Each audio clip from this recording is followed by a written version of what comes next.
Have you ever thought about what happens when a person dies? Their body stops moving, but what about the soul? Did you know that some scientists tried to find out if the soul has weight? And where does the soul go after death?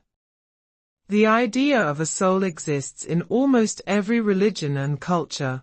Islam, Christianity, Hinduism, all believe that the soul is real. But what does science say? Does the soul really have weight?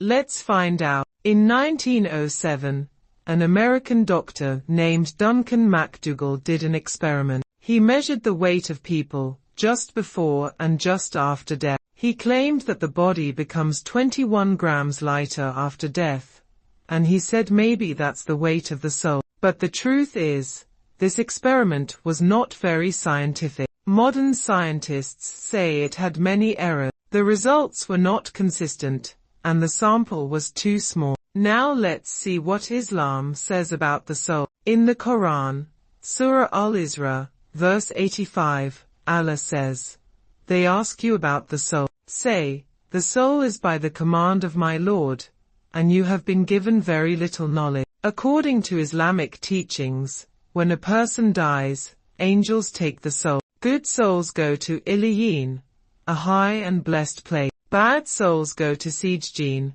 a place deep below, full of punishment. After death, the soul begins a new journey. There is life in the grave, questions by the angels, and then the day of judgment. Even though the soul leaves the body, it still exists in another state. This second life depends on how a person lived in this world. So, does the soul have physical weight? Maybe not. The soul is beyond physical science.